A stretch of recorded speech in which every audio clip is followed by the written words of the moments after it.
Hare Krishna, Krishna Krishna, Hare Hare, Hare Rama, Rama Rama, Hare Hare, Hare Krishna, Krishna Krishna, Hare Hare, Hare Rama,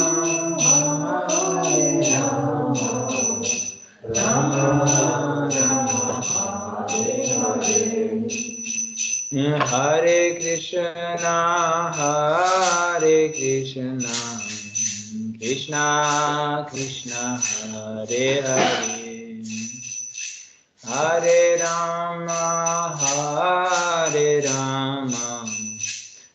Rama Rama, Hare Hare, Hare Krishna, Krishna Krishna, Hare Hare, Hare Rama, Rama Rama, Hare Hare, Hare Krishna, Krishna Krishna, Hare Hare, Hare Rama, Rama Rama, Hare Hare, Hare Krishna, Krishna Krishna, Hare Hare, Hare Rama, Rama Rama, Hare Hare, Hare Krishna, Krishna Krishna, Hare Hare, Hare Rama, Rama Rama, Hare Hare, Hare Krishna, Krishna Krishna, Hare Hare, Hare Rama, Rama Rama, Hare Hare, Hare Krishna,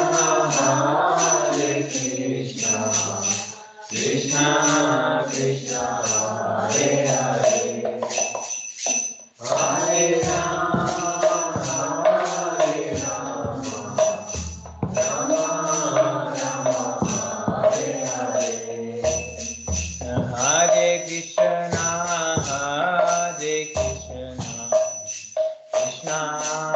Krishna, Hare Hare, Hare Rama,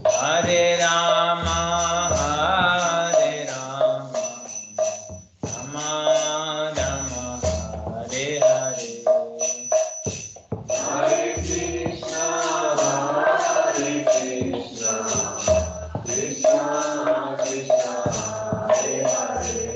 Krishna Krishna, Hare Hare, Hare Rama, Rama Rama, Hare Hare, Hare Krishna, Krishna Krishna, Hare Hare, Hare Rama,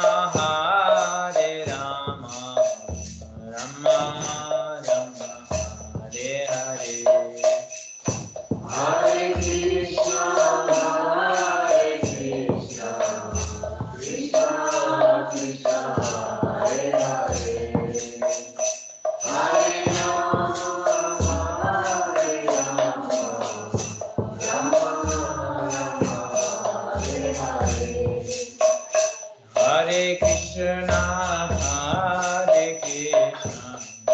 Krishna Krishna, Hare Hare, Hare Rama, Rama Rama, Hare Hare, Hare Krishna,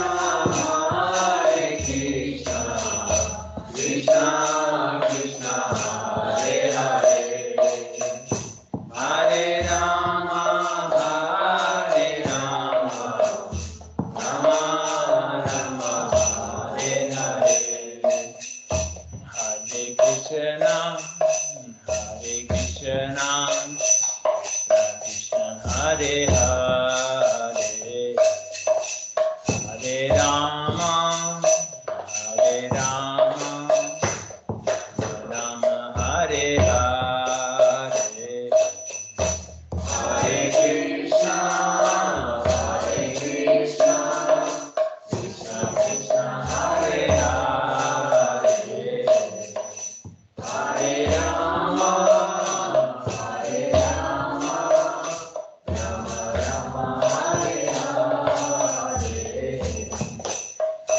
Krishna, Krishna Krishna, Hare Hare, Hare Rama, Hare Rama, Rama Rama, Hare Hare.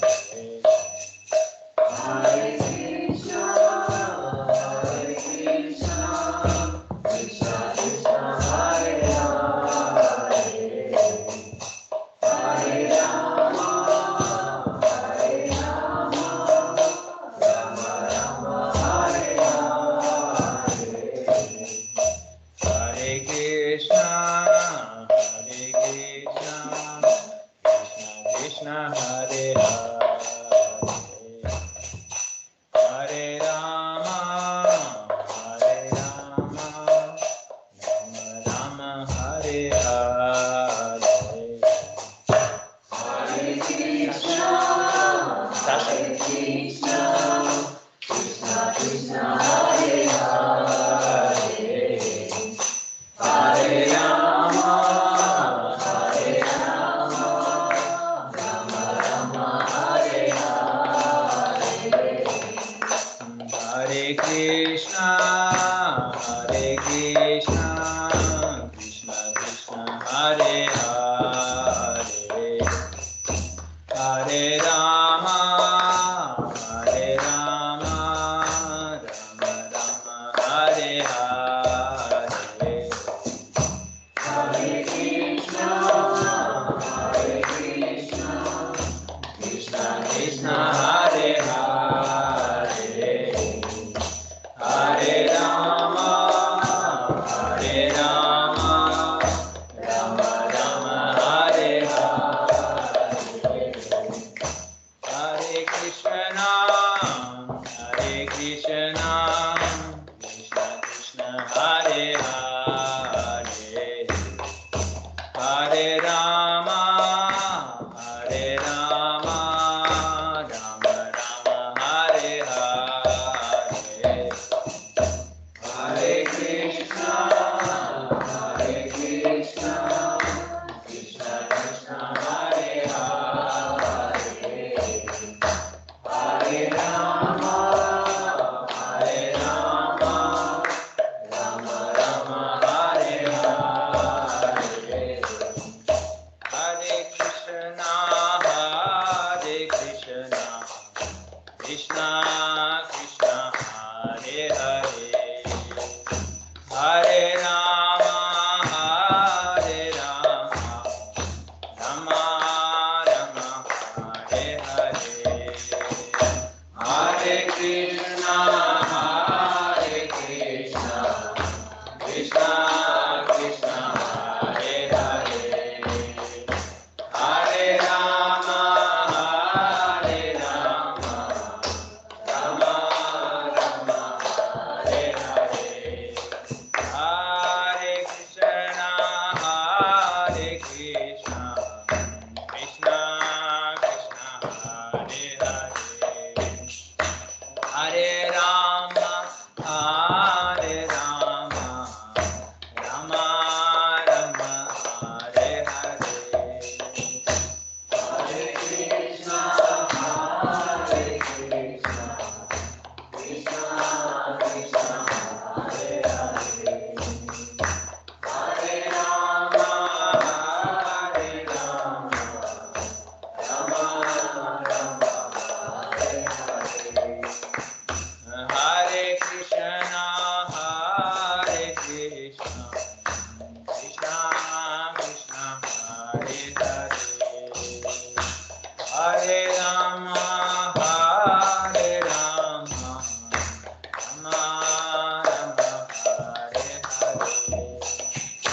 Krishna Krishna Hare Hare, Hare Rama, Hare Rama, Rama Rama, Hare Hare, Hare Krishna, Hare Krishna, Krishna Krishna, Hare Hare, Hare Rama, Hare Rama, Rama Rama, Hare Hare, Hare Krishna, Hare Krishna, Krishna Krishna, Hare Hare, Hare Rama, Hare Rama, Rama Rama, Hare Hare, Hare Krishna, Hare Krishna, Krishna Krishna, Hare Hare, Hare Rama, Hare Rama, Rama Rama, Hare Hare, Hare Krishna, Hare Krishna, Krishna Krishna, Hare Hare, Hare Rama, Hare Rama, Rama Rama, Hare Hare, Hare Krishna, Hare Krishna, Krishna Krishna, Hare Hare, Hare Rama, Hare Rama, Rama Rama, Hare Hare, Hare Krishna, Hare Krishna, Krishna Krishna, Hare Hare, Hare Rama, Hare Rama, Rama Rama, Hare Hare. Jai Shri Gaur Premanand. On peut chanter Samsara Dava. Qui connaît pas Samsara Dava? Ou là, je t'entends. Tu peux donner les... On va faire un couplet chacun. C'est un endroit, ça va durer 10 minutes après. C'est 5 minutes. On va chanter tous ensemble. Donne-moi, je le trouve. Donne-moi.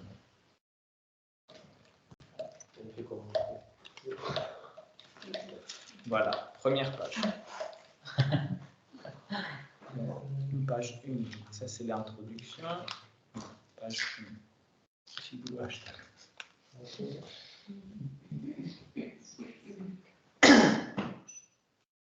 On peut tous chanter ensemble, comme ça? Oui. Ok.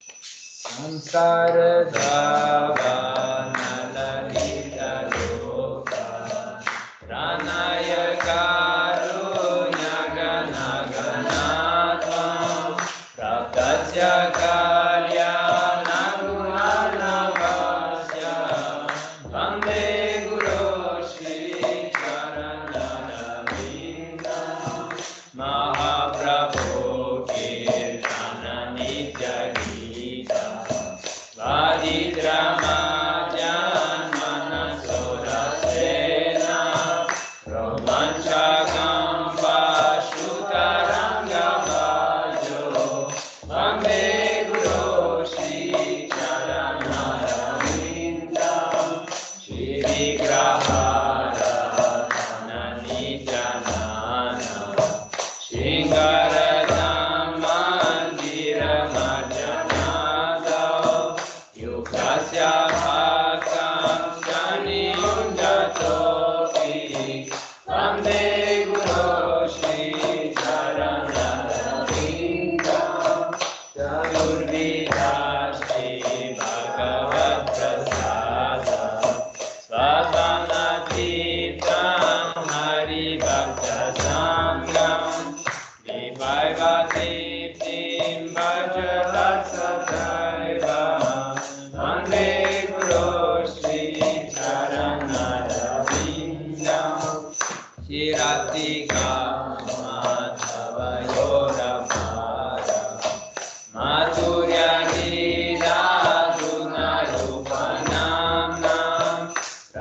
Vikshana Svatanagopasya Vande Guru Shri Charanarindam Nikunjayuno Radiveki Yadi Pidukira Vikshaniya Tadrati Daksha Dhanivara Bhasya Vande Guru Shri Charanarindam Akshakharite Samasta Shastrare Uktastatha Bhavyata Eva Sadhi Kintu Prabhoya Priya Eva Tasya Vande Guru Shri Charanarindam Yasya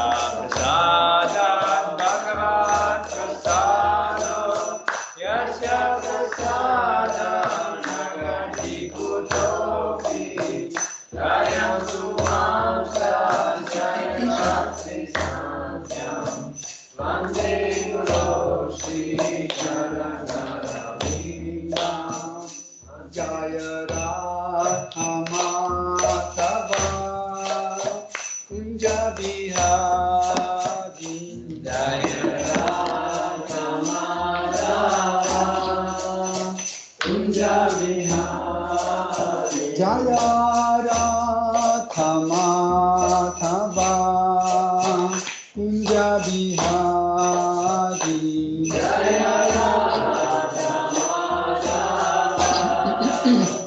Kunja Bihari Gopi Janavalabha Girivaradhari Jaya Gopi Janavalabha Girivaradhari Gopi Janavalabha Girivaradhari Jaya Gopi Janavalabha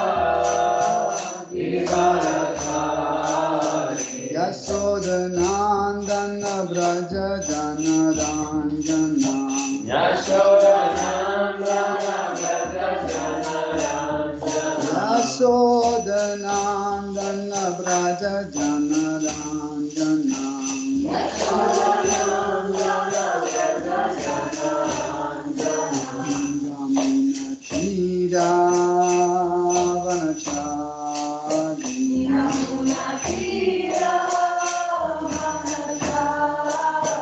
Yamuna Tira Vanachari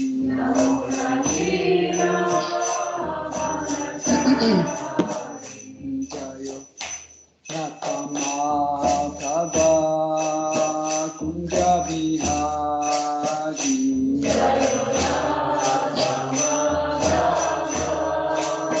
Kunja Bihari Jayo Ratamadhava Kunja Bihari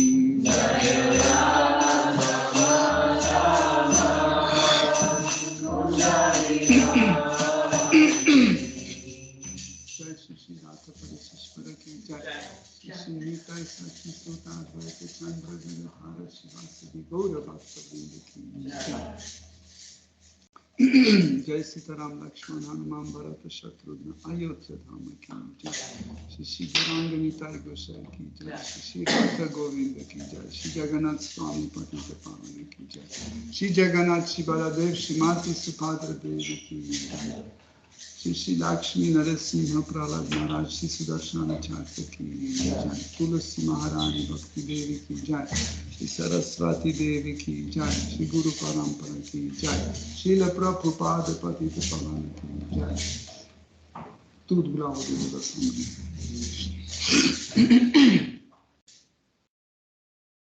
ओम अज्ञानातिमिरन्धस्य जनञ्जनाशलाकया चक्षुरुन्मिलितं येन तस्मै श्रीगुरवे नमः श्रीचैतन्यमनोभीष्टं स्थापितं येन भूतले स्वयं रूपा कदा मह्यं ददाति स्वपदान्तिकं Vandeham Shri Guru Shri Yuta Pada Kamalam Shri Guru Vaishnavamscha Shri Rupam Sagrajatam Sahagana Raghunatham Vitam Tam Sajivam Sadvaitam Savadutam Parijana Saitam Krishna Chaitanya Devam Shri Radha Krishna Padam Sagana Lalita Shri Vishakham Vitamscha Hey Krishna Karuna Sindhu Dinabandhu Jagatpate Gopesha Gopika Kanta Radha Kanta Namostute Tapta Kanchana Gourangi Radhe Vrindavaneshwari Vrishabhanu Sukte Devi Pranamami Hari Priye Vancha Kalpatarubhyascha Kripa Sindhubhya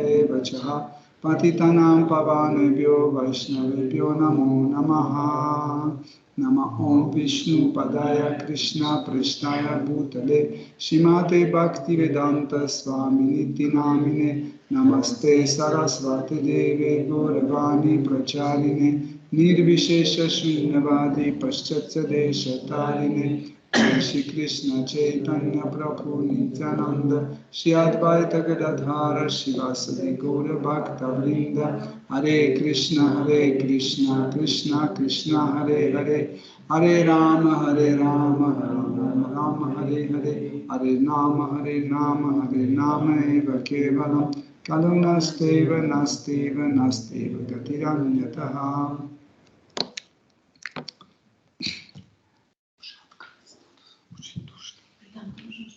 Пока пусть здесь будет. Посмотрим. Om Namo Bhagavate Vasudevaya.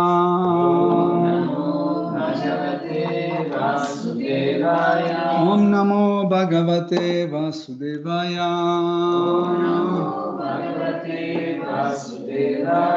Om Namo Bhagavate Vasudevaya.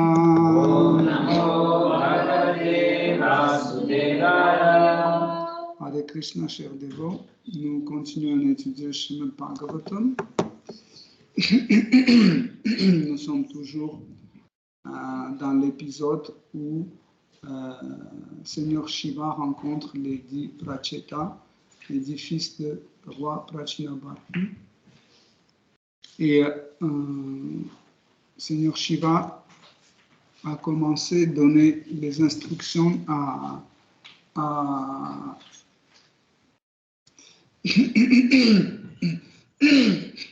Seigneur Shiva donne les instructions aux Prachets, mais ces instructions, en fait, c'est une forme de prédication pour le monde entier. Nous savons que Krishna crée toujours des situations dans lesquelles nous pouvons le glorifier et ainsi répandre sa gloire, ses qualités, ses noms, etc.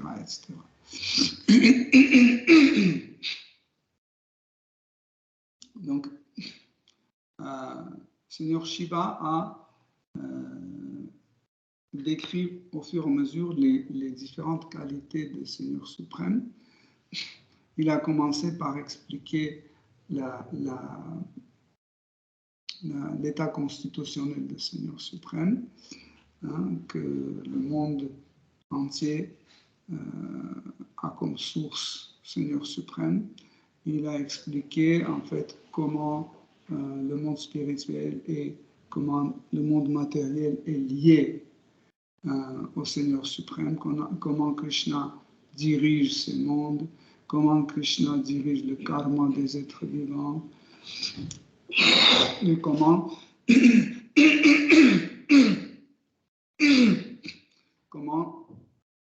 Krishna peut aider à un être vivant à sortir de ce monde matériel. Donc, on peut dire tout cela, c'est un peu comme, entre guillemets, une partie technique, en fait, entre Seigneur suprême et être vivant. Et après avoir expliqué tout cela, Seigneur Shiva a expliqué comment les énergies du Seigneur suprême fonctionnent et pourquoi Krishna dote ces énergies d'un pouvoir autonome comment les énergies sont liées à Seigneur suprême et comment les énergies, en fait, qui sont en même temps des êtres vivants, comment il se trouve une partie intermédiaire entre Seigneur suprême et l'être vivant. Comme par exemple l'énergie matérielle, Mahamaya, il se trouve entre nous et Krishna. Comme l'énergie spirituelle, Yogamaya, elle se trouve entre nous et Krishna. En fait, ces deux énergies aident dans nos relations avec Krishna. De quelle sorte? Mahamaya, l'énergie matérielle, en voyant que l'être vivant veut oublier Krishna, elle fait de telle sorte pour que l'être vivant tombe de plus en plus dans le tamas et il oublie. Donc, dans le cas du monde spirituel, Yogamaya, l'énergie illusoire spirituelle, en fait, voit le désir d'un être vivant connaître et ne pas oublier Seigneur suprême. Elle fait tout pour lui rappeler à travers chaque élément. Et c'est comme ça, un dévot de Krishna voit, grâce à Yogamaya, il voit en fait le dévot, il voit partout Krishna, hein, à travers n'importe quelle chose, comme par exemple Madhavendra Puri, un dévot de Krishna, quand il voyait les nuages de pluie orageux qui étaient de couleur foncée, presque noire, il tombait inconscient parce que ça lui rappelait Seigneur Krishna. Ou les gopis, quand elles voyaient les troncs des arbres tamal qui ont de couleur foncée noire en extase, et embrasser les troncs de ces arbres. Donc, et ici, dans les versets que nous avons commencé vendredi soir, on a lu plusieurs versets qui sont liés entre eux. Seigneur Shiva commence à décrire l'apparence du Seigneur suprême. Nous pouvons dire que, en fait, c'est tout à fait logique, parce qu'après avoir convaincu le public que Krishna est de la personne suprême, que Krishna est la seule personne qui existe et toute l'existence est basée sur lui, etc., etc. Et finalement, nous, on a besoin de savoir, ok, on a accepté que c'est Krishna, mais il est comment? Et c'est là où Seigneur Shiva passe à l'essentiel, il commence à décrire l'apparence de Krishna. Donc on ne va pas tout lire, on va juste rappeler le verset 45-46 du 4e chapitre de 24, 4e chant, 24e chapitre, verset 45-46. Snigdha pravridgana shyamam sarva saundarya sangraham charvata chaturbahu sujata ruchirananam padmakosha palashaksham sundara bhru sunasikam suvijam sukapulasam samakarna vipushanam. Traduction. La beauté du Seigneur est pareille à celle d'un nuage sombre au cours de la saison des pluies. Tout comme la pluie qui scintille en tombant, son corps étincelle de grâce. En fait, il incarne la beauté dans tout ce qu'elle a de plus parfait. Il possède 4 bras et un visage exquis, avec des yeux semblables aux pétales de lotus. Son joli nez est légèrement relevé, son sourire est irrésistible. Son front élevé et ses oreilles également ravissantes sont parées d'ornements. Donc, souvent nous rencontrons les les représentants de différentes religions qui nous disent que, en fait, nous ne pouvons pas voir Dieu. Par exemple, les musulmans, ils disent que c'est impossible de voir Dieu. Les chrétiens disent que, en fait, une partie des chrétiens disent que c'est impossible de voir Dieu parce qu'il n'est pas matériel, il est spirituel. Et une autre partie des chrétiens disent que on peut voir Dieu, mais quand on demande si on peut voir Dieu, décrivez-nous son apparence. Et ils disent que, certains disent que nous ne pouvons pas parce qu'on ne connaît pas, et certains qui ont vu sur les images dans les églises, ils ont vu la représentation de Dieu sous la forme d'un homme barbu, un vieil homme barbu, etc. Ils commencent à décrire cette image. Mais en réalité,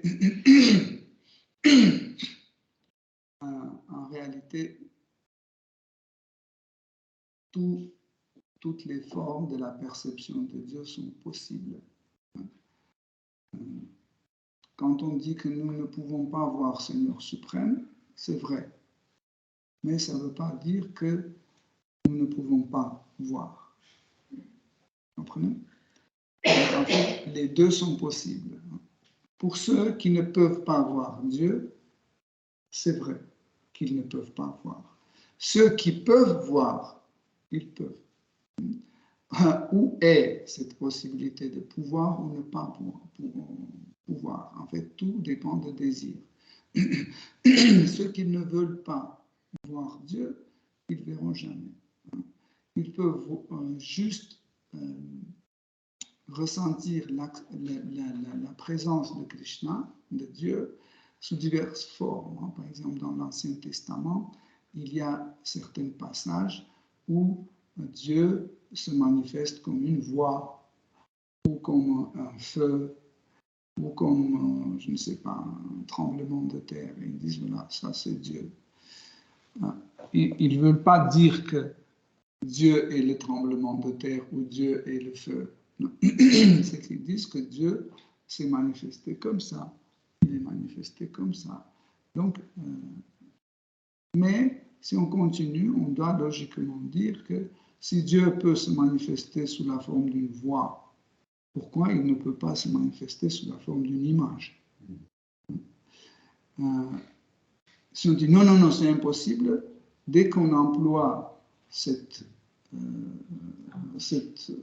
définition impossible envers Dieu qui est absolue, donc il ne s'agit pas de Dieu, il s'agit de quelqu'un d'autre.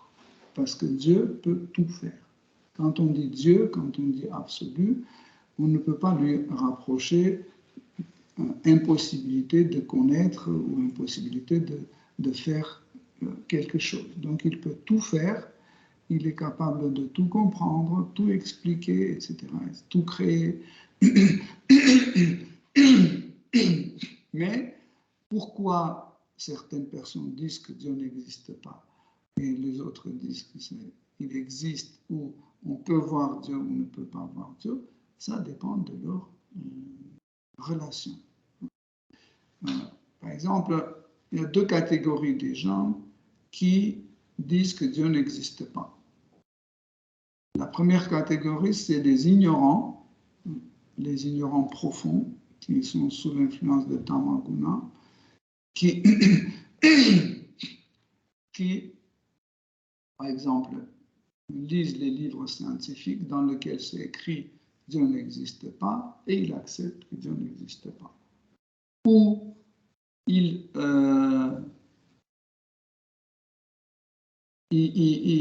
quand ils étaient petits, leur père ou leur mère ont dit « Dieu n'existe pas », c'est pour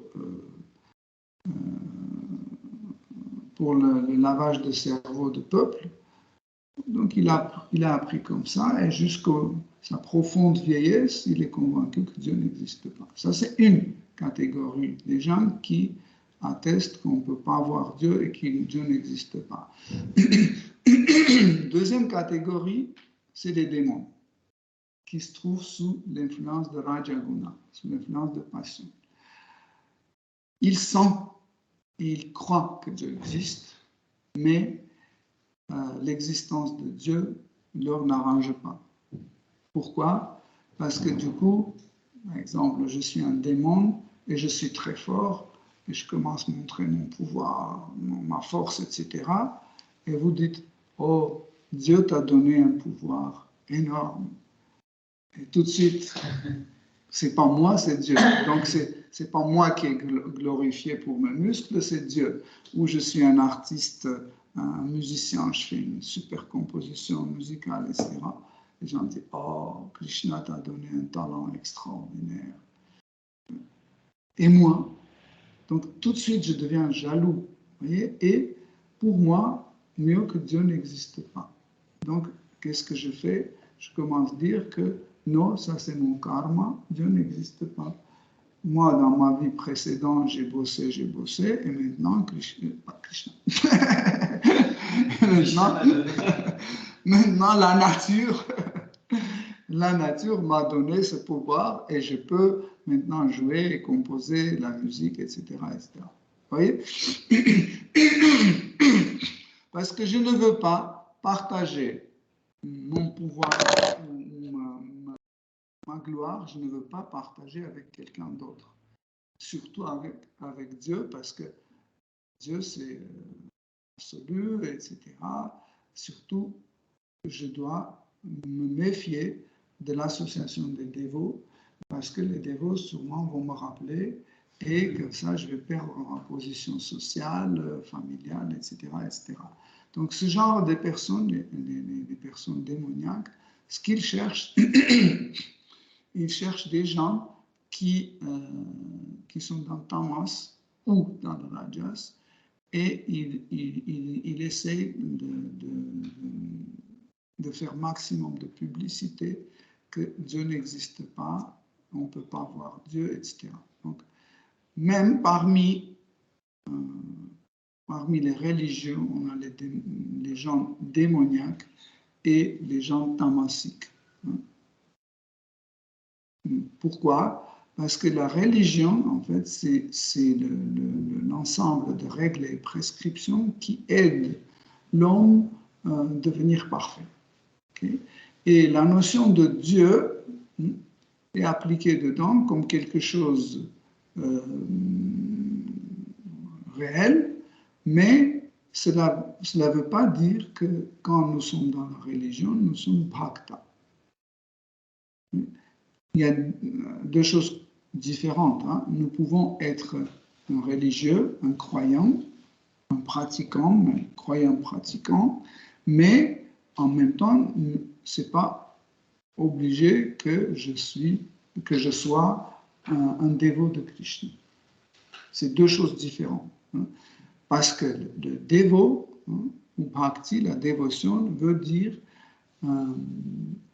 que je suis dévoué et tout ce que je fais dans ma vie, je fais pour Seigneur suprême, pour son plaisir.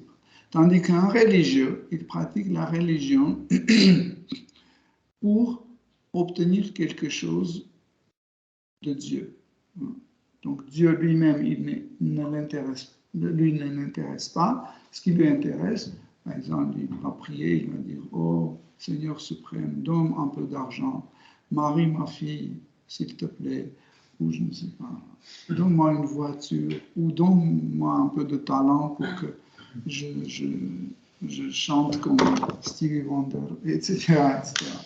Mais, ça veut dire, mon objectif, ce n'est pas Dieu. Mon objectif, c'est ce que je peux obtenir de lui. Donc, et dans l'histoire, dans Srimad Bhagavatam, dans Vishnu Purana, nous voyons des histoires où différents êtres démoniaques, comme Ravana par exemple, il faisait l'adoration de Shiva, de Vishnu, pour obtenir en fait quelque chose. Ils étaient religieux, même Ravana, il faisait des sacrifices pour Seigneur Shiva, pour ses bhaktas, etc. Mais son but n'était ni Krishna ni Shiva. Son but était d'obtenir un pouvoir pour pouvoir contrôler cet univers. Okay. Donc, pour cette raison, le verset que nous avons étudié vendredi contenait des paroles de Shiva, où Seigneur Shiva disait, vous vous souvenez de ce verset? Où Seigneur Shiva disait, ô Seigneur suprême, s'il te plaît, montre-moi ton apparence de quelle tes dévots les plus chers veulent voir. Oui. Il n'a pas dit, montre-moi ton apparence, tout court. Non. Quelle apparence? Ou montre-moi ton apparence que les démons veulent voir. Ou les gens dans Tamaguna veulent voir. Non. Il a dit, je veux bien voir la forme sur laquelle méditent tes dévots les plus proches, qui sont dans une relation très, très serrée avec toi, très intime avec toi. C'est cette forme-là, je veux voir. Et puis, par la suite, il commence à décrire la forme de Seigneur suprême. Vous savez, quand la première fois j'ai commencé à lire la description de l'apparence de Seigneur suprême, j'étais tellement content, j'étais tellement, je ne sais pas, bouleversé, ému. Vous ne pouvez pas imaginer. Pourquoi? Parce que depuis quand j'étais petit, on était dans un pays communiste où Dieu n'existait pas du tout. Et à l'école, on disait que c'était pour le lavage de cerveau. Il n'y avait pas des églises qui étaient en vérité ouvertes pour le public. Ils étaient ouverts comme des monuments historiques, mais les gens faisaient des prières, etc. Et en fait, chaque fois, quand je demandais à un chrétien ou à mes parents ou à quelqu'un d'autre d'écrire l'apparence de Dieu, ils me disaient non, c'est impossible. Certains disaient on ne peut pas voir. Il y avait même une catégorie de chrétiens qui me disaient non, dès qu'on voit Dieu, on va tout de suite mourir. J'ai dit mais pourquoi? C'est comme ça. C'est pour ça que Dieu ne nous apparaît pas, pour qu'on ne meure pas, pour qu'on reste vivant. Donc les spéculations vont très loin. Et au final, quand j'ai commencé à lire la Bhagavad Gita, et il y avait la description de Krishna, mais en réalité, après, quand j'ai lu la description de Krishna dans le Srimad Bhagavatam, j'étais encore plus satisfait. Vous savez pourquoi? Parce que la description de Krishna dans la Bhagavad Gita est un peu différente de la description de Krishna dans le Srimad Bhagavatam. Parce que Krishna, dans la Bhagavad Gita, il donne la description de soi-même, mais il ne touche pas son apparence. Il ne parle pas de son apparence. Il ne dit pas que je suis beau, j'ai des cheveux noirs. Non? Vous voyez la différence? Dans la Bhagavad Gita, Krishna mentionne son pouvoir, ses capacités. Il dit que je maintiens tout l'univers, je protège, je dirige, je crée, etc., etc. Je punis, je récompense, etc. Même dans un passage, il dit toutes ces belles choses viennent juste d'une étincelle de mon excellence. Okay? Donc ça peut rappeler un peu que Krishna est excellent, mais comment? Donc même après la Bhagavad Gita, j'étais très content, mais quand même, je me suis dit, mais il est comment? Et là, dans Srimad Bhagavatam, vous avez, on est au quatrième chant, et vous avez déjà vu combien de fois il y avait la description du Seigneur suprême, de ces différentes manifestations. Et là, nous découvrons qu'en fait, Krishna, Seigneur suprême, il peut apparaître sous différentes formes, hein, infiniment des formes. Pourquoi Krishna a tant de formes? Pourquoi? Pour satisfaire son dévot. C'est pour ça. Nous pouvons dire, mais Krishna, normalement, il est absolu, donc il doit être universel. C'est logique. Hein? Un pour tout le monde, mais dans ce cas-là, est-ce que vous avez un vêtement universel? Pour l'hiver, printemps, été, quand il neige, non. N'est-ce pas? Est-ce que vous avez le même vêtement pour aller dormir, ou aller sous la douche, ou dans la piscine? Non. Il y en a un mari unique, une femme Oui. unique. Oui, mais il n'est pas toujours comme ça. Vous venez, vous dites, mais pourquoi tu m'as dit ça? Donc tu veux qu'il ne soit pas comme ça. Tu veux qu'il soit chaque fois différent. Non? Dis, mais pourquoi tu es aussi lent? Et le lendemain tu dis, pourquoi tu fais aussi vite? Ça veut dire chaque fois on va voir autre mari ou autre femme. Donc en fait, pourquoi Krishna a tant d'apparence? Parce qu'il est infiniment dévot et chaque dévot est différent. Chaque dévot est unique. Unique et qu'est-ce que ça veut dire unique? Ça veut dire il n'y a pas pareil. Un seul. Et voilà pourquoi Krishna n'ignore jamais les sentiments d'un dévot ou d'un être vivant envers lui. Il ne dit pas, oh, j'ai déjà des 8 gopis, Srimati Radharani, c'est largement suffisant, Nanda Maharaj, etc. Le reste, c'est trop lourd. Infiniment des êtres vivants, des milliards. Il faut secourir chacun, chaque fourmi. Ouf, c'est pas. J'ai déjà ce qu'il me faut. À Vrindavan, j'ai mes vaches. C'est bon. Non. Parce que même une fourmi a un sentiment qui est unique. Et Krishna ne va pas se priver de ce sentiment unique. Il ne va pas se priver. S'il va dire c'est pas grave, je vais me priver de ce sentiment, il va arrêter d'être absolu. Parce que l'absolu doit jouir de tout type de sentiments. Nous, non. Pourquoi? Parce que nous sommes limités. Nous sommes limités, nous pouvons jouir de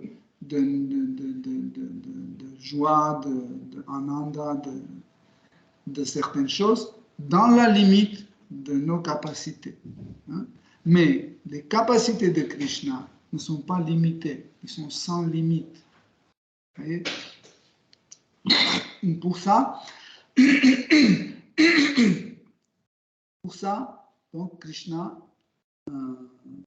n'ignore jamais les sentiments de chaque dévot. Donc, les relations entre êtres vivants et Krishna sont uniques aussi, et quand nous arrivons à un niveau de rasa, la forme de relation d'amour, vous savez qu'il y a 5 formes de relation d'amour appelées rasa, Shantarasa, la relation avec le Seigneur suprême dans la paix, on appelle neutre.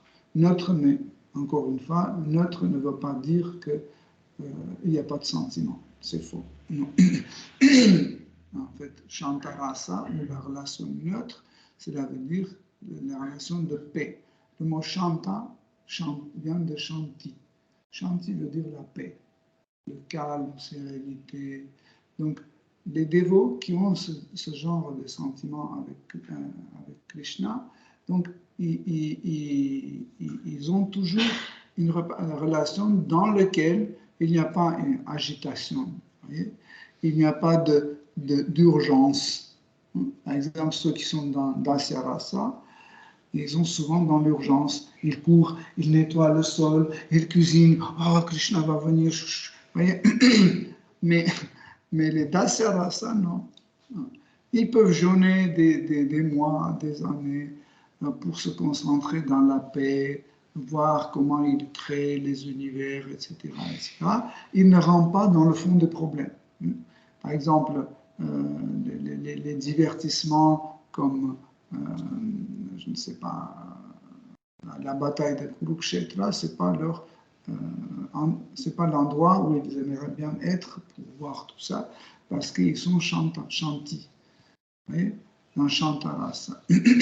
Mais ils veulent bien écouter comment les énergies émanent du corps de Krishna, le principe de Chaturvyuha, le concept de Brahman impersonnel, en fait, tout ce qui est paisible, tout ce qui est chanta, la paix, etc., etc. Donc, même les kirtans, quand ils chantent des kirtans, ils chantent ce genre de kirtan. Leur nourriture est comme ça aussi, très paisible, comme la nourriture pour les bébés, très diététique. donc, automatiquement, en fait, le Seigneur qu'ils veulent voir, il doit être comme ça pour qu'il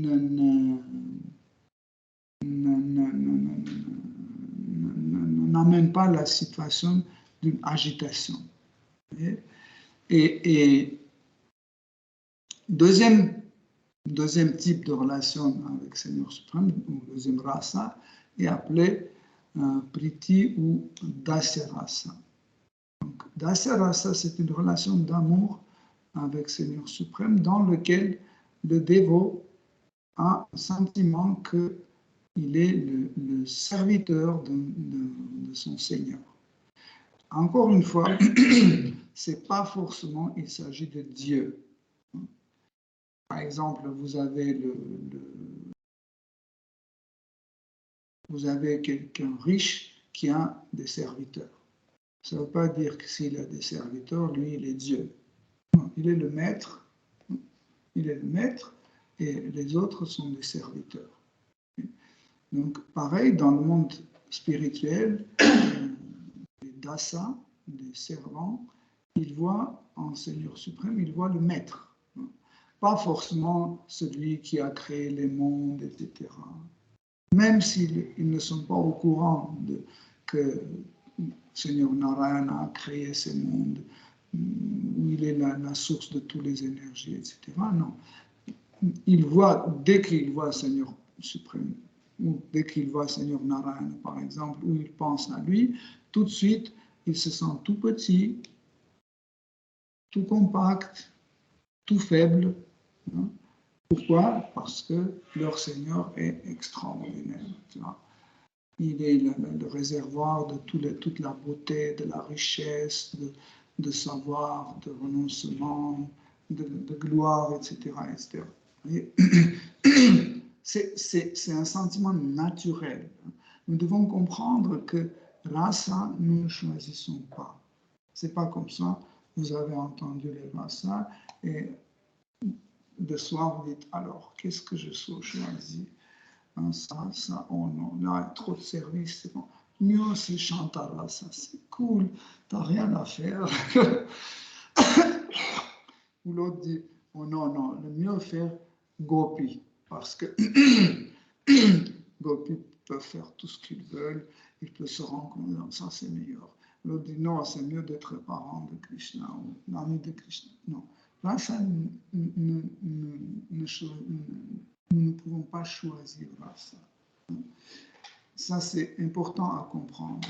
Rasa se manifeste pendant notre sadhana bhakti qui va se transformer en bhava bhakti et après bhava bhakti, rasa se manifeste. Tant que nous ne pratiquons pas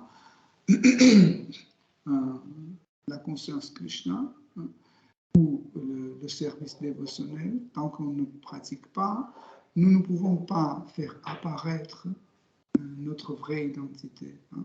Nous ne pouvons pas faire apparaître rasa. C'est parce que rasa vient de notre véritable nature. Véritable nature. Donc, pour que la véritable nature se manifeste, il faut certaines conditions. Il faut certaines conditions. Comme, par exemple, la faculté de l'eau de devenir dure demande certaines conditions. Par exemple, vous voyez, ce verre avec l'eau est là, mais elle n'est pas dure, elle est liquide. Il suffit que je mette dans le frigo, hein, dans le congélateur, ça va devenir dur. Donc, pareil, pour que cette faculté de rasa, ou la nature d'un être vivant, se manifeste, il faut certaines conditions. Quelle est cette condition? Cette condition est un contact prolongé avec Krishna. C'est comme ça, en fait, nous commençons à manifester notre vraie qualité, notre vraie capacité, nos vrais désirs. Donc, mais tout commence par sadhana bhakti. Tout commence par pratiquer le service dévotionnel. Les règles, hein, plus précisément les règles et les prescriptions dans le bhakti. Donc, les règles et prescriptions de bhakti nous aident à comprendre Krishna, nous aident à petit à petit rentrer en contact avec Krishna. Là, c'est tout à fait naturel de poser une question. Si on rentre en contact avec Krishna, avec quel Krishna? Tous les néophytes, quand on vient dans la conscience Krishna, non, on pose toujours la question, hein, on dit, mais devant qui je dois me prosterner? À qui je dois rendre mes hommages? Vous avez cette question? Non. Lequel? Parce qu'il y a tellement de Krishna. Mais en fait, c'est le même, c'est la même personne. Mais quand même, on laisse un dévot, néophyte, on laisse un choix. Il peut regarder et dire, mais quand même, cette forme, j'aime plus. Okay? Mais, par exemple, imaginez que vous avez, dès le début, vous êtes captivé par Radha et Krishna. Et sur votre autel, vous avez mis Radha et Krishna. Pour servir Radha et Krishna, il faut avoir il faut avoir une qualification pour les servir. Donc, qu'est-ce que ça veut dire? Ça veut dire connaître qui est Radha Krishna. Qu'est-ce qu'ils mangent, qu'est-ce qu'ils aiment, qu'est-ce qu'ils n'aiment pas, dans quelles conditions comment ils ont leurs relations, etc. Donc, si on ne connaît pas tout ça, mais quand même, sur notre autel est Radha et Krishna, nous les servons quand même, et c'est, en fait, il y a un retour, à partir de ces murtis, il y a un retour des formes de Krishna qui correspondent à notre qualification. Okay? Par exemple, je veux bien que vous compreniez qu'il n'y a pas une catastrophe. Même si vous avez Radha et Krishna et vous faites votre service, etc., et votre qualification est au niveau de pouvoir servir Seigneur Narayana, ce Seigneur Narayana qui est dans le cœur de Radha et Krishna vont vous répondre, mais pas Radha et Krishna. Par exemple, vous avez Radha Govinda et vous le servez. Si vous ne connaissez pas la relation entre Radha et Govinda, hein, peut-être c'est Lakshmi Narayana qui va vous répondre, si votre qualification est à ce niveau-là. C'est comme ça que ça se passe. Hein, parce qu'en fait, la relation est définie par notre qualification. Et des fois, nous pensons que c'est fini. Nous sommes purs dévots et voilà. On va dire, Krishna va dire, tiens, mon cœur, je t'offre. En réalité, même les dévots, les purs dévots, les plus proches à Krishna, quand ils voient que ce n'est pas la situation dans laquelle ils peuvent manifester leur qualification, ils quittent ce lieu. Par exemple, Par exemple, imaginez que Krishna est avec ses amis. Okay? La situation est telle qu'il faut jouer les cache-cache, par exemple. Dans ce contexte-là, les amis de Krishna à Vrindavan peuvent le faire. Ils ont cette qualification. Ou rentrer dans l'eau et commencer à faire des quoi, comme les grenouilles. Ils sont qualifiés pour faire ça, donc Krishna s'amuse avec eux. Mais à partir du moment quand Krishna veut aller voir les gopis, donc eux, ses amis, ne sont pas qualifiés à aller avec. Bon, en fait, il y en a un ou deux qui sont qualifiés à participer dans ce divertissement.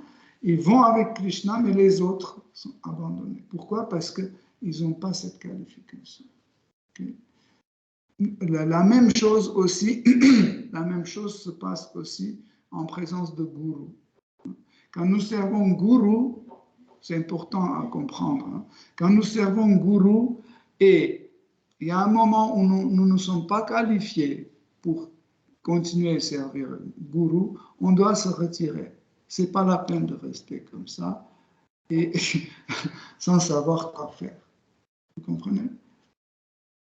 Pareil, avec Krishna, c'est comme ça. Quand vous êtes qualifié, quand vous pouvez servir Krishna, vous êtes avec lui. À partir du moment quand votre qualification devient inutile, vous ne pouvez plus appliquer votre qualification, vous devez se retirer. Ou si vous ne faites pas, Krishna se retire lui-même.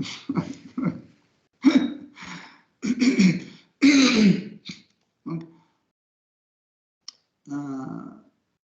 pour cette raison, je suis en train d'expliquer les rasas pour que nous comprenions qu'en fait, chaque rasa, c'est un type de qualification. Par la suite, il y a Sakhya rasa, les sentiments d'amitié avec Krishna dans lesquels nous nous sentons égaux à Krishna. Nous pensons que Krishna et nous sommes égaux. Parce que l'amitié est possible seulement quand on est égaux.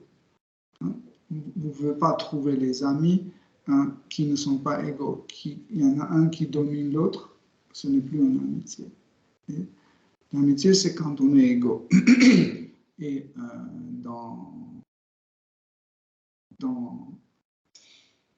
à Vrindavan, par exemple, les amis de Krishna peuvent monter sur ses épaules, peuvent lui voler le prasad, peuvent mettre en dessous des petits trucs pour que ça pique, pour que Krishna sursaute. Mais ils peuvent se permettre. Pourquoi? Parce qu'ils sont qualifiés dedans. Leur qualification leur permet de le faire. Mais, par exemple, les amis d'une autre catégorie, comme les Pandavas, qui habitent à Hastinapur, avec qui Krishna aussi a une forte amitié, eux, ils n'ont pas cette qualification. Est-ce que vous avez lu les divertissements de Pandava avec Krishna, où ils chantent comme des oiseaux, qu'ils sautent comme des grenouilles? Non. Pourquoi? Parce que leur qualification ne leur permet pas. Mais ils peuvent jouer avec Krishna, par exemple, les tournois. Tournois, par exemple, comment on dit quand il y a une bête sauvage, tu l'apprivoises?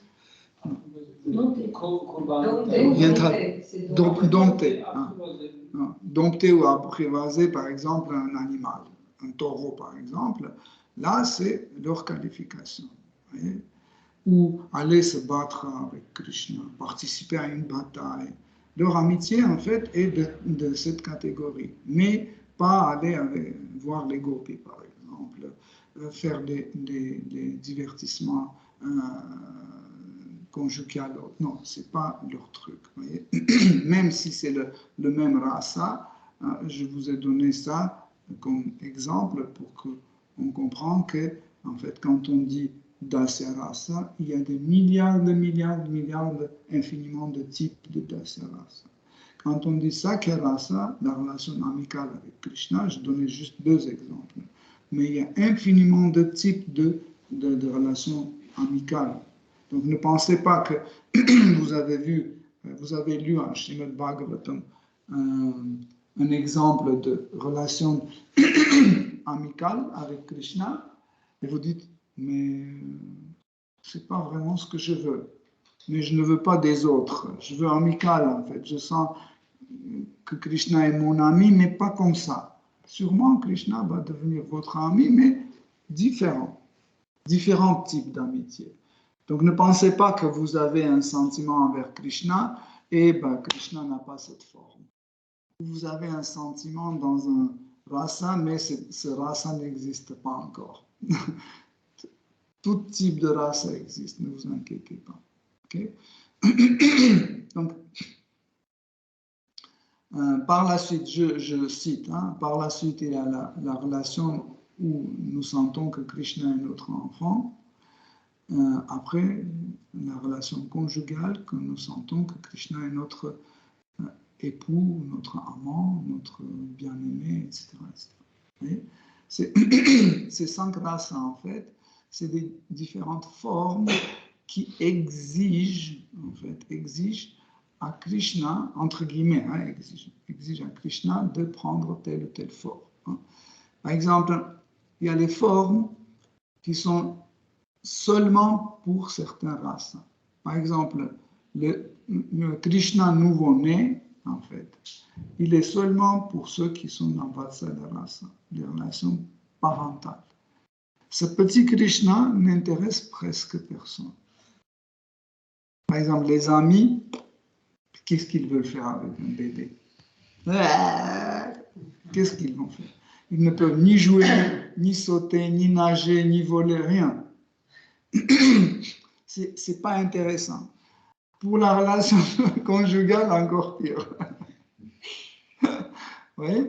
Donc cette forme de Balakrishna, le petit Krishna, c'est seulement pour les dévots en Vatsala Rasa qui veulent, eux, quand ils voient Krishna qui complètement dépend d'eux, qui est très vulnérable parce que tout peut se passer, vous voyez, et il y a ce sentiment appelé sneha, en fait, qui commence à jaillir du cœur d'un dévot en Vatsala Rasa. Ce sneha, c'est un sentiment où on pense que l'objet de notre amour est très fragile, très tendre, très fragile. Et en fait, cette forme de Krishna est la propriété de Vatsala Rasa. Après, quand Krishna devient plus grand, il se met debout, c'est OK. Là, les amis commencent à venir, donc ceux qui ont un Sakya Rasa commencent à jouer avec Krishna, etc. Les petits gopis de cet âge, de 2 ans, 3 ans, ils commencent à montrer en fait leur relation conjugale, mais sous la forme d'amitié. Ils deviennent amis de Krishna. Il n'y a pas de divertissement conjugal, vous comprenez? Mais Krishna leur plaît. Krishna leur plaît et elle commence à jouer avec lui, même des jeux un peu différents. Ils se vexent tout le temps, etc. Et petit à petit, quand ils atteignent l'âge de 10, 11, 12 ans, les divertissements conjugaux commencent à se manifester. Donc, chaque âge est attribué plus à telle ou telle race. Mais pourquoi on parle de l'âge? Parce qu'en fait, en disant l'âge, on sous-entend la forme aussi. Vous voyez, petit Krishna et grand Krishna, ce n'est pas la même forme. C'est 2 formes différentes. Et cette forme de petit Krishna, parce que Krishna grandit, ne disparaît pas. Cette petite forme reste toujours dans Krishna à n'importe quel âge. Et ceux qui sont imbibés de l'amour de Vatsala Rasa, en regardant Krishna, il voit cette petite forme. Des fois, Mary Yashoda ou Nanda Maharaj, quand il voit Krishna qui a déjà, je sais pas, selon les mesures de notre monde ici matériel, par exemple, Krishna a 70 ans, quand il voit Krishna, des fois, il voit tout petit Krishna. Et puis, hop, il disparaît et il y a un autre Krishna qui apparaît. En fait, tous les âges sont présents en Krishna. En Krishna, ils sont toujours présents. Et les dévots, selon son rasa, voient vraiment la forme qui convient le plus à son rasa. Difficile. Donc, Krishna prend différentes apparences selon la qualité de notre amour. Quel est notre amour? Quelle est notre relation? Telle est la forme de Krishna. Par exemple, Krishna Dvaraka, il peut manifester la forme à 2 bras et à 4 bras. Ceux qui sont plus touchés par Aishwarya Bhava, l'état mental de révérence, de magnificence de Krishna, de grandeur de Krishna, en fait, Krishna apparaît à 4 bras. Ceux qui sont moins dans l'Aishwarya, plus dans le Madhurya, à eux, Krishna apparaît à 2 bras. Mais quand c'est des habitants de Vrindavan qui le voient, ils voient en fait la forme Gopal Krishna. Gopal veut dire le petit berger. Même quand Krishna est assis sur le trône à Dvaraka, ou je ne sais pas, sur le champ de Kurukshetra, pendant le sacrifice, quand les Vrajavasis ont vu Krishna, ils voyaient la forme de Gopal. Ils ne voyaient pas la forme de Dvarakadishi. Ils voyaient cette forme-là. En fait, pourquoi il y a des différentes visions? Parce que la vision d'un être vivant ne dépend pas de l'œil. Souvent, nous pensons que nous voyons à partir de nos yeux. Non. Là, l'œil, c'est juste l'objectif de caméra. Ce n'est pas la caméra. La caméra, c'est la conscience. L'intellect et la conscience. C'est là, en fait, où est notre faculté de voir les choses. Et nous voyons selon ce qui est enregistré dans notre conscience. Et des choses qui ne sont pas présentes dans notre conscience, nous ne voyons pas. Même ici sur la Terre, il y a tellement de choses que nous ne voyons pas. Pas juste parce que notre caméra est limitée. Par exemple, on ne voit pas les bactéries et les microbes, c'est normal. Mais même, il y a des choses grandes que nous ne voyons pas. Pourquoi? Parce qu'ils ne sont pas dans notre conscience. À partir du moment quand ils seront dans notre conscience, on va les voir. Oui. Et dans le rasa aussi, nous voyons telle forme, laquelle est dictée par notre rasa. Donc pourquoi les parents de Krishna voient toujours Krishna faible, maigre et impuissant? Et pourtant, ils voient comment Krishna a tué le démon, etc. Mais non, ils disent, ça c'est le Seigneur suprême qui lui a aidé pour tuer ce démon. Oui? Ils disent, oh, c'est incroyable. Merci Seigneur Narayana, t'es intervenu, sinon mon petit bébé sera écrasé par ce démon, etc. Ils ne peuvent pas voir quelque chose que tout le monde voyait. Tout le monde voyait comment Krishna a pris ce démon, il l'a tapé, il l'a tué. Okay. Mais les parents voient autrement. Ils regardent et disent, oh, Seigneur Vishnu, heureusement Seigneur Vishnu est intervenu, il a tué ce démon et il a sauvé mon bébé. Oui? La vision dépend de notre conscience. Et rasa veut dire une conscience différente. Chaque rasa, c'est une conscience différente. Ce n'est pas la même conscience. Oui? Ok, pour aujourd'hui, en fait, c'est un sujet, je pense qu'on va pouvoir traiter pendant je ne sais pas combien de conférences, parce que c'est un sujet, je n'ai même pas dit une petite chose que je voulais dire, parce que je pense que c'est un sujet très important. Ok, Hare Krishna. Si vous avez des questions. Tiens. Merci beaucoup. Juste, vous avez dit que notre relation avec Krishna se sent selon notre qualification, c'est-à-dire plus on va devenir qualifié, la forme dans laquelle on est attiré, ça va changer. Et aussi, même si par exemple la forme reste la même, il y aura des sentiments qu'on ne ressentait pas avant, mais c'est des... Vous voyez?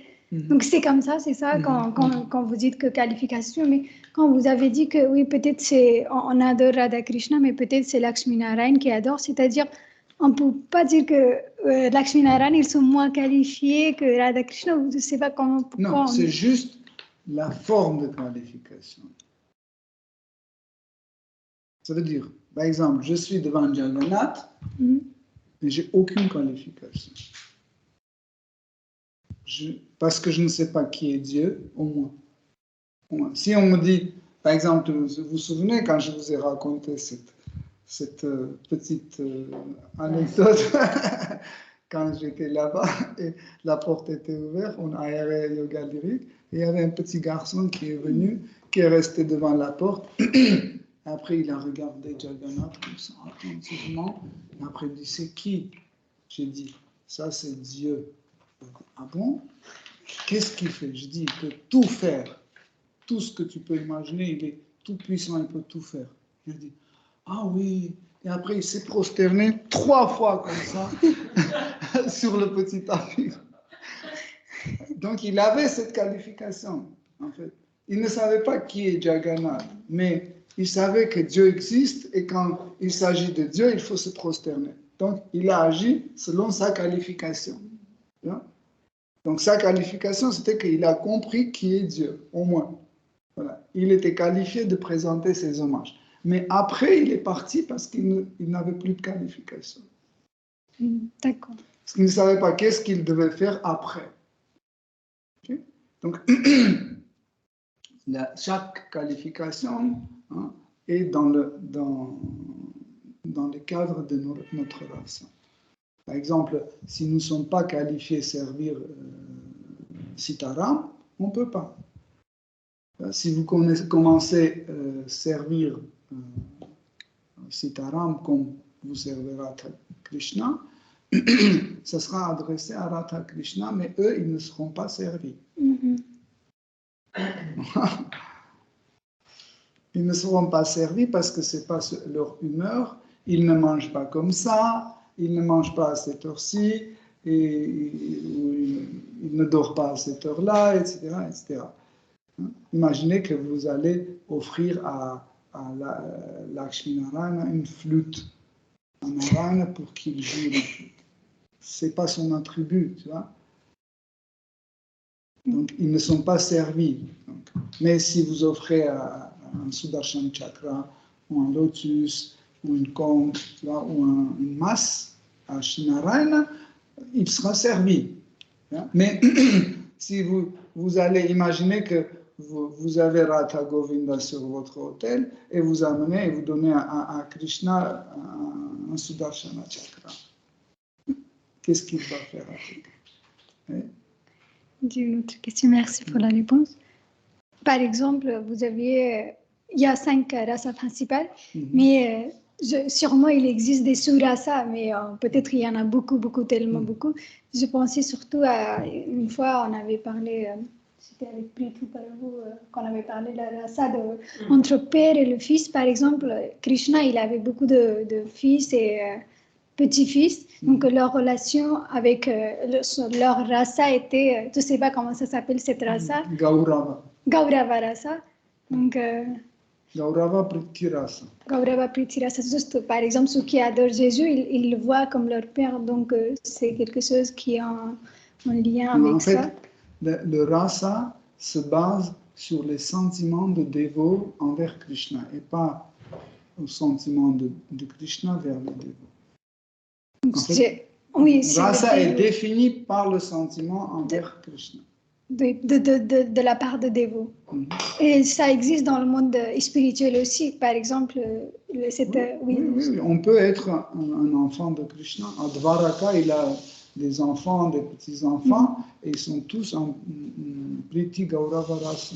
Donc, c'était leur rasa qui était dans le monde spirituel aussi. C'était juste une question. En fait, ça vient de mot Gaurava. Gaurava vient du mot Guru. Guru, c'est celui qui est plus haut, qui donne les instructions, qui surveille, qui te corrige, etc. Comme le père. En fait, le père est considéré aussi comme un guru. Parce que j'avais un doute, est-ce que ça existe dans le monde spirituel aussi? Parce que c'était, quand il est venu, c'était à Dwarka, donc c'était par rapport à cette question. Mais aussi sachez que, en fait, les sept races secondaires, ils ne sont pas les races comme la suite de 5. Ils sont les races qui peuvent se manifester quand vous avez des races principales. C'est-à-dire, il y a la subdivision, par exemple, cette Gaurava Rasa vient d'un autre rasa qui... Non, Gaurava Rasa, c'est dans la Priti Rasa. C'est une forme de Priti Rasa. Mais elle ne peut pas être une forme de relation avec Krishna si vous n'avez pas un de ces 5. Par exemple, Hasya Rasa, la relation avec Krishna dans l'humour de rire, humour. Okay? Tant qu'on n'est pas un de ces 5, on ne peut pas. Même certains sont privés de ce. Ils ne peuvent pas manifester cela. Par exemple, ceux qui sont dans Shantarasa et dans Pritirasa, en général, surtout en Shantarasa, ils sont privés de manifester Hasarasa. Par exemple, vous n'allez pas lire dans Srimad Bhagavatam que 4 Kumars qui sont dans Shantarasa, ils étaient morts de rire. Ils sont toujours comme ça, parce que c'est Dieu. Le rire ne va pas. Les chrétiens, ils sont tous dans l'humor Aishwarya Bhava. Dans Dasya, ils se sentent seulement serviteurs, même pas serviteurs, ils se sentent, ils disent à eux-mêmes, je suis esclave de Dieu. Et ça ne leur permet pas de rire avec Dieu, rentrer dans une situation drôle, etc. Tu comprends? Une chose que c'est que, par exemple, c'est pas les subdivisions sous rasa, comme vous avez appelé 7, c'est pas des subdivisions de 5 sites séparés. Non, 7 races secondaires, ce sont des types de relations qui temporairement prennent la place de rasa, mais le rasa ne disparaît pas. Par exemple, une relation amicale avec Krishna. Ça ne veut pas dire que tout le temps ils sont en train de rire. Par exemple, ils sont en train de se battre et après Krishna tombe et tout le monde commence à rire. Ok? Au moment quand tout le monde rit, ils sont pris dans cette humeur. Ok? Ils sont pris dans cette humeur, mais ça ne veut pas dire qu'ils ont arrêté d'être son ami. Oui, mais les relations amicales, ils reculent légèrement pour donner en fait la possibilité de rire. Et après, quand la situation rigolo s'arrête, ça se va et rasa reprend sa place. Mais ça ne disparaît pas. Par exemple, les amis de Krishna peuvent rire, mais aussi les parents de Krishna peuvent rire aussi, les gopis aussi peuvent rire. Mais chacun rit selon l'angle de son rasa. Et ce Priti Rasa, il fait partie de ces 7 races secondaires, c'est ça? Non, Priti Rasa, c'est le Dasya Rasa. Ah, donc c'est la subdivision de Dasya Rasa. En fait, c'est comme ça. Il y a Priti Rasa ou Dasya Rasa. C'est le même rasa, mais le vrai terme, c'est Priti. Ok. Pourquoi? Parce que ceux qui sont dans Priti Rasa sont appelés Dasya. Oui, Donc, il divise dans deux parties, Sambrahma et Gaurava. Et Sambrahma en 4 différents et des Priti et Gaurava en 2 différents. Donc, je ne veux pas dire tout ça pour ne pas. Okay? Mais en fait, tous les rasas peuvent avoir les influences l'un sur l'autre. Ok, merci beaucoup. Là, c'est beaucoup plus clair. Hare Krishna. Je voulais poser une question. On parle beaucoup de rasa, de chaque personne, mais en réalité, ça reste quelque chose de très secret. Parce que regardez, dans notre entourage, est-ce qu'on connaît le rasa de quelqu'un? Est-ce qu'il affiche même le rasa de Prabhupada? On ne sait pas. Les gens parlent et ça reste très, très secret. Et est-ce que vous avez déjà entendu qu'un maître spirituel a dit à quelqu'un quel est le rasa de son disciple? Parfois, on fait des blagues, même nous-mêmes, mais à part les blagues, sérieusement, on parle, mais comment? Est-ce que la personne lui-même il peut deviner ou quelqu'un d'autre qui doit dire? Comment ça se... Ouais, c'est assez secret quand même. La question n'est pas là que c'est secret ou pas secret. La question est là, c'est que nous ne sommes pas une bonne référence de dévot qui est dans un très fort désir d'appliquer le sadhana bhakti. Mais dans l'histoire de notre sampradaya, il y avait des cas où Guru voyait la qualification de son dévot et disait que tu es dans cette relation avec Krishna. Mais ce n'était jamais affiché. Ça se découvrait, Guru pouvait lui dire que c'est ça, mais ça ne s'affichait pas. Ça reste secret quand même. Oui, secret ou pas secret, les gens qualifiés, les dévots qualifiés peuvent voir. On ne peut pas cacher trop. Hein? Mais au fur et à mesure, quand le dévot est sincère, son sadhana est bien appliqué, il fait tous les efforts pour bien appliquer son sadhana, il cherche toujours l'association avec les dévots, avec Guru. Donc le résultat, c'est que ses sens sont purifiés.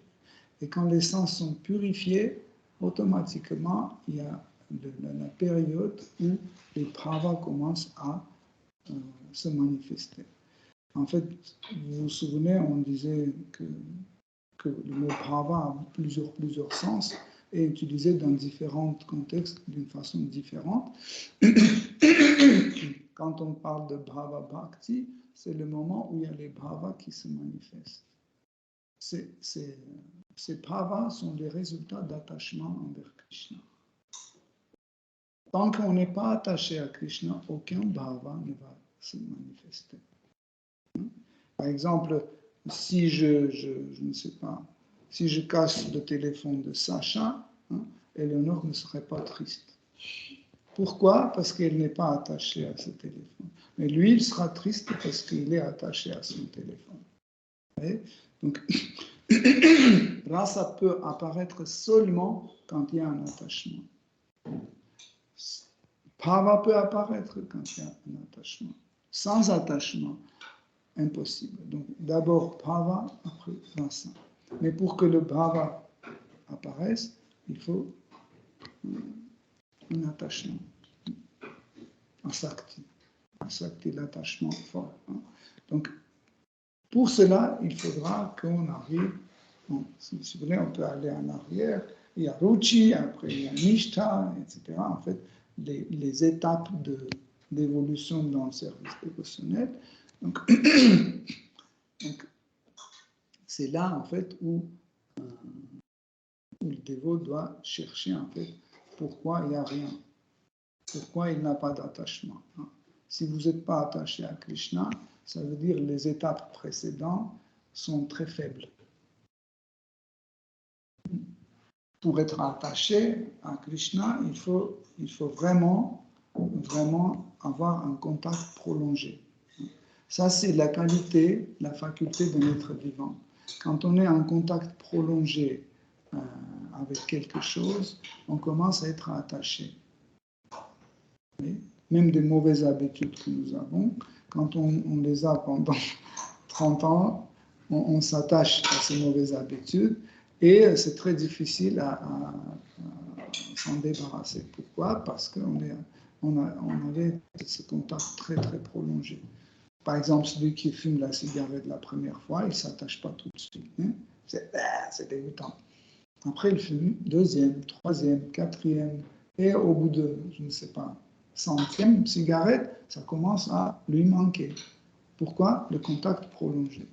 Pareil, par exemple, quand vous chantez 30 ans, 20 ans avec Krishna Mahamantra, ça devient vraiment, vous êtes attaché déjà d'une façon ou l'autre, vous êtes attaché à ces noms. Vous commencez la matinée en faisant des trucs, etc. Et vous voyez qu'il y a quelque chose qui manque. Vous ne savez pas qu'est-ce que c'est. Et après, Hare Krishna, Hare... Ah oui, c'est ça qui manque. Hare Krishna, Hare Krishna. Commencez à chanter. Pourquoi? Parce que vous êtes déjà attaché à ces noms. Être attaché à ces noms, ce n'est pas équivalent à être pur dévot ou avoir Bhava Bhakti ou Prema Bhakti. Nous pouvons être déjà attachés à partir de Ruchi. Quand nous avons un goût pour entendre les divertissements de Krishna, entendre ses noms, faire le service dévotionnel, cuisiner pour les dévots, etc., c'est déjà une forme d'attachement, Ruchi. Mais c'est un attachement n'est pas profond et ce n'est pas un attachement directement à Krishna. Ruchi, c'est une forme d'attachement qui n'est pas direct lié à Krishna. Nous sommes attachés à certaines choses à travers lesquelles Krishna se manifeste. Hein. Surtout, on est attaché aux formes de service dévotionnel. Après, quand il y a Asakti, c'est un attachement beaucoup plus profond, et cet attachement est attachement vers Krishna, vers l'objet de service dévotionnel. Okay? Et quand nous avons cet attachement vers Krishna, qui est très fort, il y a Bhava qui arrive. Bhava, c'est aussi un attachement. Bhava, parmi les Bhava, il y a Raga. Raga, ça veut dire un fort attachement. On a parlé vendredi de Raga. Raga, c'est déjà un très fort attachement sur le niveau de Bhava. Okay? Donc, en fait, tout cela, ceux qui sont qualifiés, ils peuvent voir, même si la personne n'est pas encore un pur dévot, etc., mais en observant sa façon de parler, sa façon de pratiquer la conscience Krishna, Guru ou un dévot qualifié peut devenir qu'est-ce que c'est, comment c'est, etc. Oui, là tu parlais de mécanisme, mais quand même c'est l'aspect secret. Ça ne s'affiche pas, personne n'en parle. En fait, l'éthique, hein, l'étiquette de Vaishnava dit toujours de ne pas manifester ces choses-là. Même, nous avons parlé de ça, même un dévot qui est, par exemple, dans Mathura Rasa, et il arrive au Pujari sur l'autel, il doit offrir, en fait, un puja, il doit faire un arati au murti, donc il va faire dans la forme de règles et prescriptions. Il ne va pas dire « Oh Krishna, oh mon fils, viens, assieds-toi sur mes genoux, je vais te... » Non, il va pas faire. Il va dire « S'il te plaît, mon cher garçon, aujourd'hui je vais te nourrir comme ça, désolé parce qu'il y a du monde, mais quand on sera chez nous, tu vas t'asseoir sur mes genoux et il va te manger sur mes genoux. » Mais il ne manifeste pas. Pourquoi? Pour ne pas, en fait, créer des inquiétudes dans la tête des néophytes, des kanishtas, même les autres qui ne comprennent pas cette race. Hein. En fait, chaque dévot, en fait, avancé et qualifié, il essaie de ne pas perturber l'état mental des autres dévots.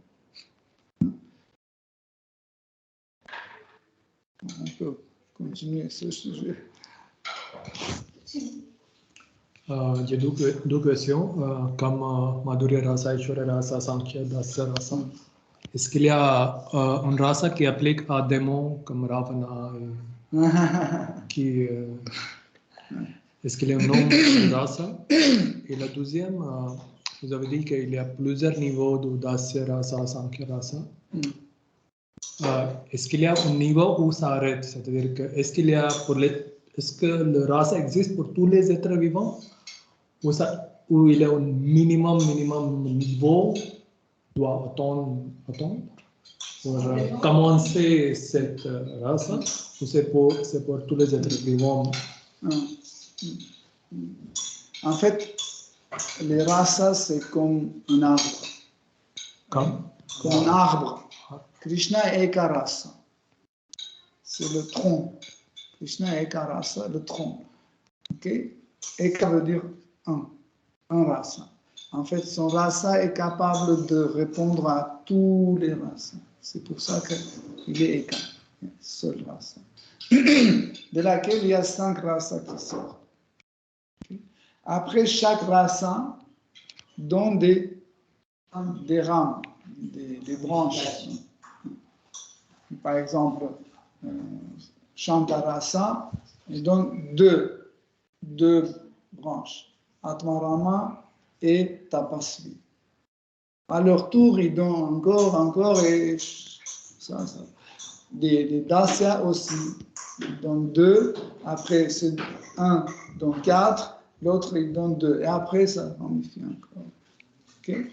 Même Mathurya Rasa, tous les rasas, ils ont des ramifications infinies. Okay? C'est pour que on comprend que ça va jusqu'à l'infini. Okay? Et ce qui concerne les démons, etc., rasa se manifeste seulement chez les dévots. Et les dévots, ce sont qui ont le bhakti. Et une des éléments les plus importants pour que ça soit considéré un bhakti, c'est que cette personne fait tout pour faire plaisir à Krishna. Par exemple, nous pouvons voir chez les démons la manifestation de seconde rasa, mais nous ne pouvons pas dire... Quelle rasa? Seconde. Pas première, seconde. Pas deuxième, non, pas deuxième. Seconde, ça veut dire secondaire.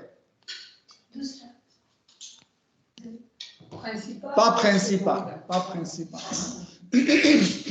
exemple, dans le rasa secondaire, nous avons Vira Rasa et Raudra Rasa. Vira Rasa, c'est une rasa chevaleresque. Quand on veut rentrer avec Krishna en compétition, mais toujours pour lui faire plaisir, pour sa satisfaction.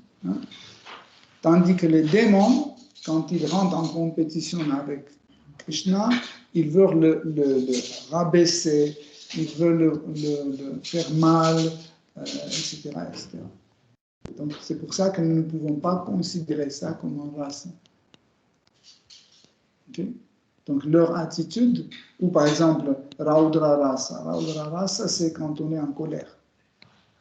Okay? On est avec Krishna et on est en colère. Mais en fait, quand on est en colère, on est en colère pour faire plaisir à Krishna. Tu comprends? Mais quand on est en colère, comme par exemple Hiranyakashipu, il était en colère contre Krishna, mais il n'était pas en colère pour faire plaisir à Krishna, mais pour le détruire complètement. C'est pour ça que nous ne pouvons pas considérer comme rasa. Par exemple, Raudra Rasa peut se manifester chez, par exemple, prenons Vatsala Rasa, le rasa d'amour maternel ou paternel, parental.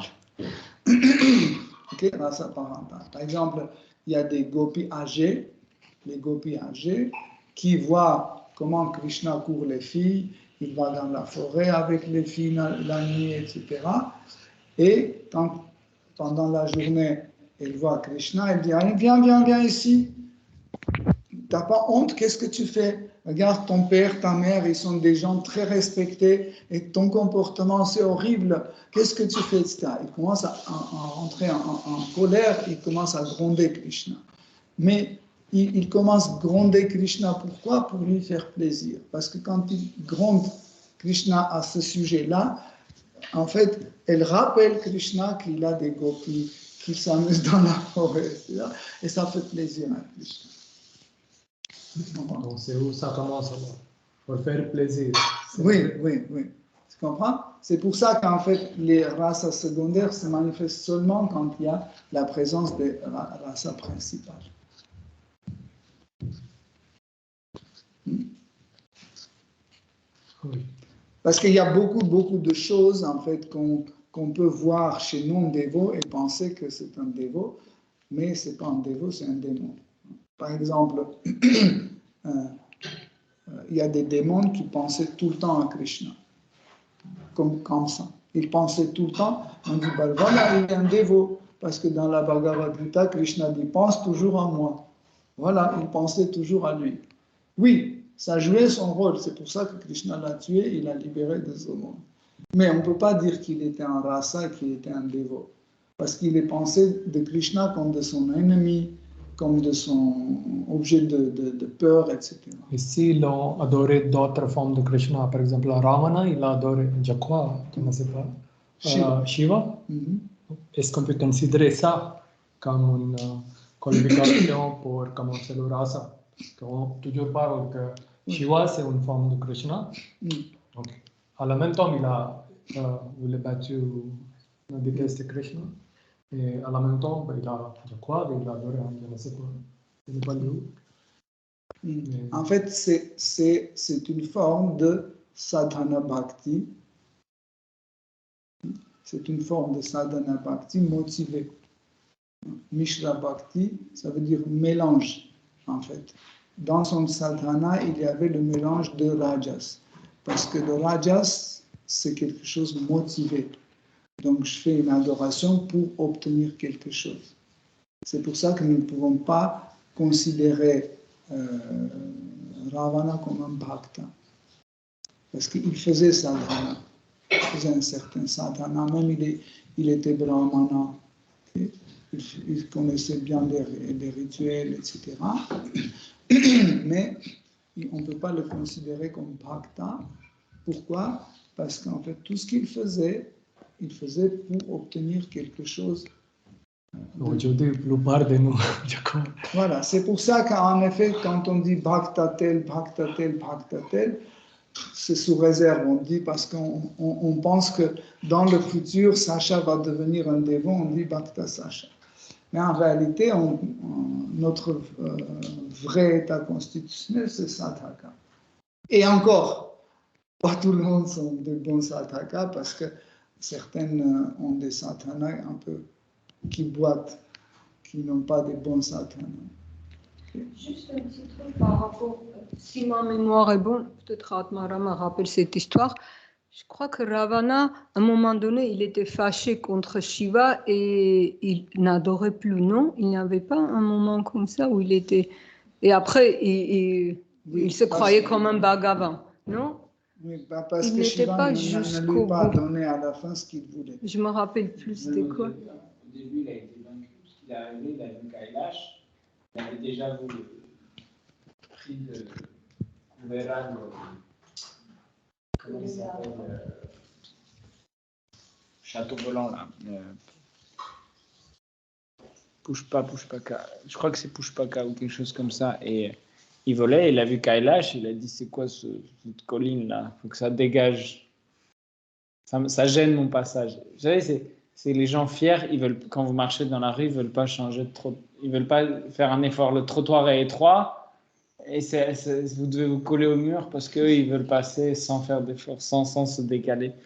Et il est arrivé, il a fait tout ça et il s'est énervé et il est allé, il a pris le. Je vous fais court parce que c'est une longue histoire. Et il a utilisé ses 10 bras pour en fait prendre comme ça et soulever le mont Kailash et commencer à casser en fait la montagne et soulever.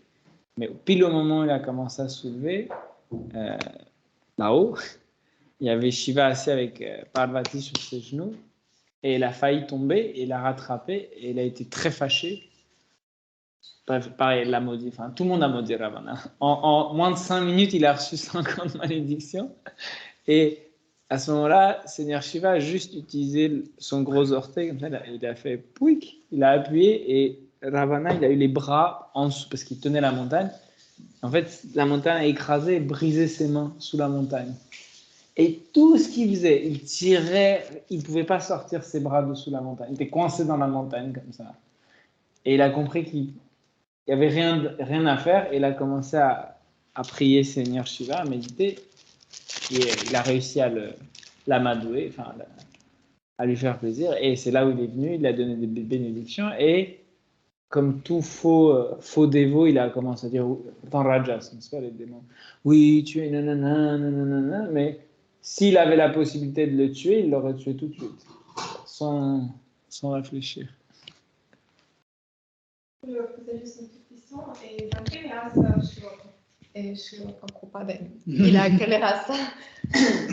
Parce que juste ça, j'ai entendu quelque part, je ne me souviens plus où, mais c'est que dans quelle race est ton gourou? Toi, tu as la même race parce que, par exemple, s'il est dans, je ne sais pas, Sakya et toi, tu es dans le Mathura, du coup, il ne peut pas t'apprendre quelque chose comme ça, j'ai entendu. En fait, on n'a pas beaucoup de temps pour trop détailler ça. Déjà, ce qui concerne la rasa de Prabhupada, quand les disciples de Prabhupada lui posaient cette question, quelle est votre rasa? Il disait toujours que ce n'est pas important. Il ne voulait pas dire ça. Et puis, quand Shri Prabhupada est parti, certaines de ses disciples ont commencé à donner leurs suggestions qu'il est comme copie, l'autre disait qu'il est un ami de Krishna, etc. Même quand quelqu'un disait, il y avait un groupe qui disait c'est Krishna lui-même. J'ai entendu qu'il avait des disputes. Non, il y a tout type de suppositions, vous savez, spéculations, il y a tout. Mais seule chose que je peux dire avec une grande confirmation, c'est qu'il est de Vraj. Il est de Vraj parce que tous ces commentaires sont de point de vue de Vraj. Par exemple, si vous donnez commenter la Bhagavad Gita à quelqu'un qui est de Ayodhya ou de Vaikuntha, ils vont commenter autrement, de notre angle de vue. Et cet angle de vue, quand on voit, il est quelqu'un de Vraj, ça je peux vous assurer. Autre chose concernant l'humeur de gourou et l'humeur de disciple, aujourd'hui, je dirais 90% des disciples de gourou, ils ont choisi leur gourou sans connaître Guru Tattva. Ils choisissent parce que Guru est beau, parce qu'il est souriant, il chante bien, il est gentil, etc., sans comprendre qu'est-ce que c'est Guru Tattva. Et c'est pour ça que il n'y a pas ni humeur, ni... Donc c'est juste une sorte de mécanisme qui fonctionne. On dit, ouais, qui est le plus connu? Celui-là, donc je vais le choisir. Celui-là, il a combien de disciples? 5. Celui-là, 5 000. 30 000. Ça, c'est meilleur. Donc, les critères selon lesquels on choisit le gourou doivent apparaître quand on étudie Guru Tattva. Quand on étudie Guru Tattva, pour comprendre qui est gourou, quel est son rôle, quel est le rôle de disciple, etc. Comme ça, comment Guru se manifeste, etc. Là, on peut comprendre et faire un choix correct. Okay? Et nous pouvons être enseignés par différents gourous. Parce que chaque gourou, comme on a dit, c'est un individu et il a ses propres relations avec Krishna et il a son humeur différente. Et donc, nous pouvons, par exemple, apprendre Srimad Bhagavatam d'un gourou, Bhakti Rasamrita Sindhu de notre gourou, la Bhagavad Gita de notre gourou, c'est tout à fait possible. Hare Krishna. Shri Srimad Bhagavatam ki jai, Srila Prabhupada ki jai. Toutes la de vos assemblées.